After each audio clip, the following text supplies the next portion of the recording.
Hello again and welcome to Introduction to Astrology. I'm your host, the Professor. I've got my Starbucks in hand and I want to give a special thank you to CJ in Kona, Hawaii. Thank you, CJ, for featuring University of the Universe on your Take 5 Healing website. And I wanted to point other people to this very special healing program based on body talk, which involves what I call the wisdom body or understanding our own spiritual energy. And so if you go to Patreon, you'll find Take 5 Healing there and also on Facebook. So thanks again, CJ, for the great work that you're doing. Without any further ado, I wanted to get into the planets. And the first planet we're going to be looking at is the Sun. And the Sun represents the ego and will in the chart. So this is why the Sun has so much importance in astrology. You always hear people talk about sun signs and the interest in the sun sign because it has to do with those personal things that we hold dear, our own sense of identity, our own sense of ego. So the Sun really represents these aspects of the personality in the zodiac. What you would call the Apollonian or waking consciousness that Nietzsche discusses in The Birth of Tragedy. So this is the world of light that we understand, and it's also the life force itself. Okay, so the Sun rules the sign of Leo, which is fixed fire.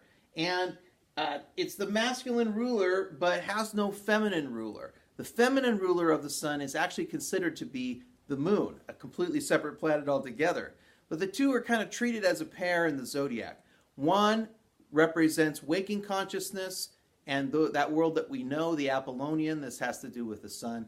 And then the Moon, on the other hand, has to do with the unconscious mind, okay? So we'll be looking at both aspects of consciousness in this discussion of the planets.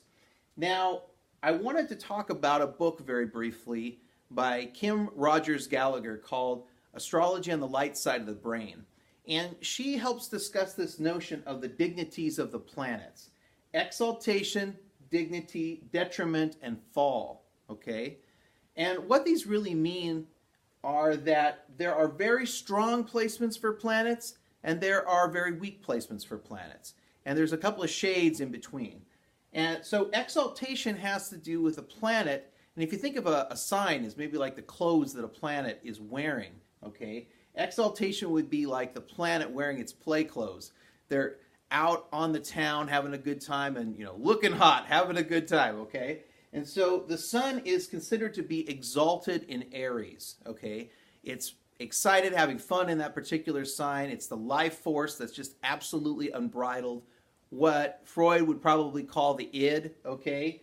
And so when the Sun falls into Aries, it's simply in this childlike, extremely curious, impetuous state that can be foolish from time to time as well.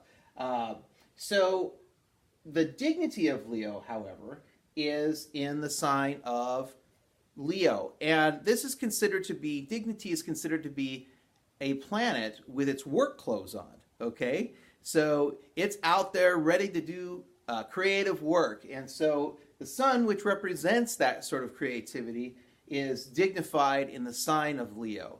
It's just the life energy ready to create, all right? The detriment of the Sun is Aquarius. And if you think of detriment, it's planet with ill-fitting clothes on, okay? Maybe the pants are too short or maybe the shirt is coming apart. I mean, whatever it is, that particular sign is wearing clothes that are not dignified, okay? And so the Sun in Aquarius is considered to be in detriment. And the detriment of the Sun, because the Sun has to do with the ego and the will and these kinds of matters, Aquarius has to do with the opposite of that.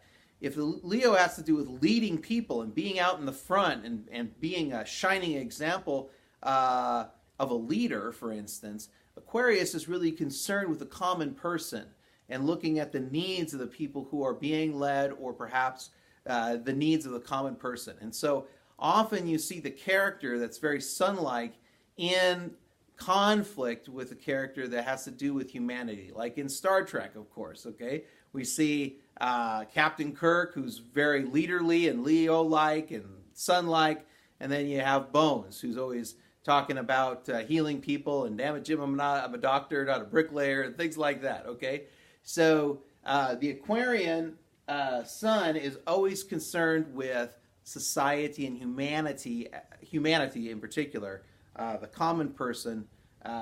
So it's considered, the sun, that particular planet, is considered to be in detriment. The fall of a sign has to do with a planet that doesn't really seem to be working, or its energy is very, very subtle. And so the sun is considered to be in fall in the sign of Libra. And remember, that's the beginning of fall. It might even actually be one of the origin words that we have for fall, is the sun in fall. And it's when the nights start to become longer than the days, okay? And notice if we look at where the sun is in these other parts of the zodiac, right? The sun, if we look at mundane astrology, is exalted in Aries because it's the beginning of spring, right? It's when the days start to become longer than the nights. You know, that equinox, when there's equal day, equal night, but then after that, the days start to overtake the nights. It's in dignity in Leo, of course, because that's when the sun has a very powerful influence on the earth. You know, the sun, it's in August, it's really hot, the sun is just pounding down on the earth, and it can be more or less unbearable in terms of the heat. But some people, of course, really enjoy that sun as well, but that's the correspondence of it on our planet and the energy in which it affects our planet. You know, in Aquarius, it's February, right? So it's wintertime, and the sun is not doing very well. I mean, it's cold on the earth, okay? Makes sense. And then, of course, it's in fall in Libra, so when the nights start to overtake the days. So anyway, that is a brief description of the dignities and debilities of the planets. And so we'll be getting into this further as we go through each one of the planets and their placements in the zodiac. All right, so I got some primary keywords here for the sun, the I, the self, the ego, the soul, what we consider to be personal. S-U-N and S-O-N are very closely related in correspondence, okay? And so the resurrection of the sun is also the resurrection of the S-O-N, sun. And it's this idea that the light of life can never die. It goes away in the night, and then it comes back during the day. That's a small resurrection that we see. But also in the wintertime, during the winter solstice, when the night is the longest night of the year, after that, the days start getting longer and longer. And so that's considered to be the birthday of the sun.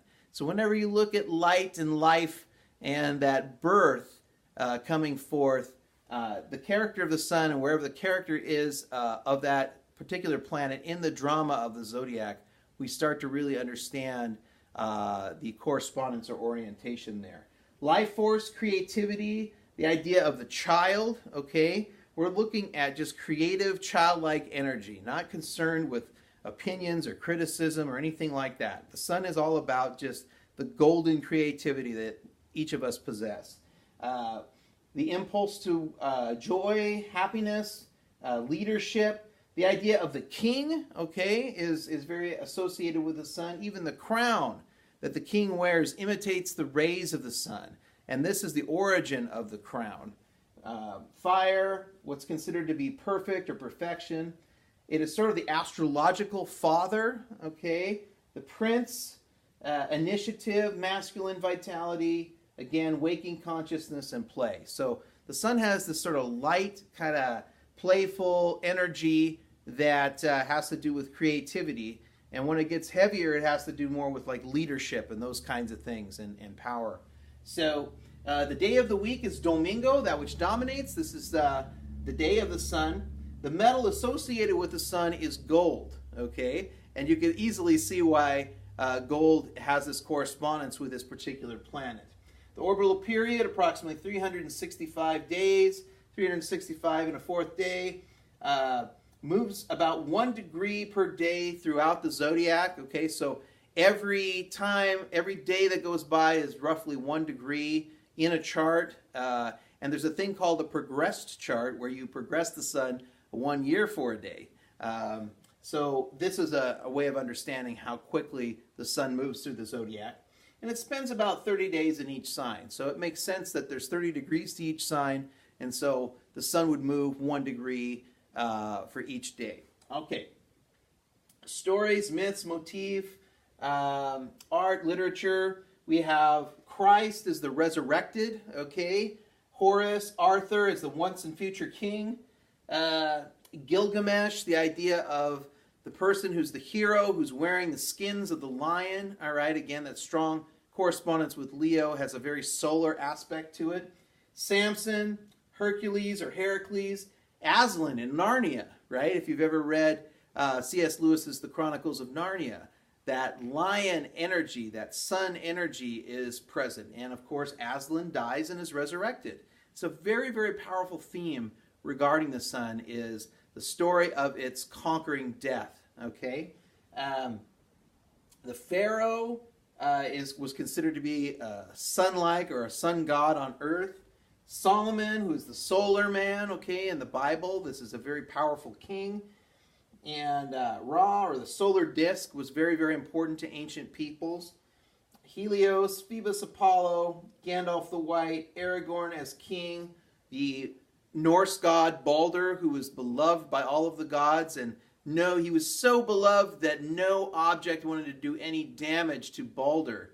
And of course, Loki goes and makes mistletoe make a promise that it will actually hurt the sun, and this is how the sun dies in that mythology. Okay, Louis XIV is the Sun King. All right, and so Louis XIV in France was so enamored of this mythology and these mythological motifs that he wanted to become the Sun King. Right, which is very humorous in my opinion. I think that it really speaks to his ego, but honestly, this energy has to do with that kind of energy. And of course, the glyph of the sun is this circle with the dot in the middle of it. And so whenever you see that in the chart, you will be understanding that this is the sun's position in the particular chart. And then in the tarot card, the trump card is the sun, which represents creativity and play. Okay, and so if you really want to understand the sun in the chart, it has to do with those personal concerns, what we're aware of in waking consciousness, the energy of life itself and its power and its ability to be creative and courageous, okay? But at its very core is this very childlike energy of creativity and play that's unconcerned with the opinions of society and is really unbridled in its energy. So this is the energy of the sun, and again, I thank you for tuning in to this episode of Introduction to Astrology, and I hope this sheds some light on this particular astrological planet. Hey, and thanks again. Be the change you wish to see in the world. So long.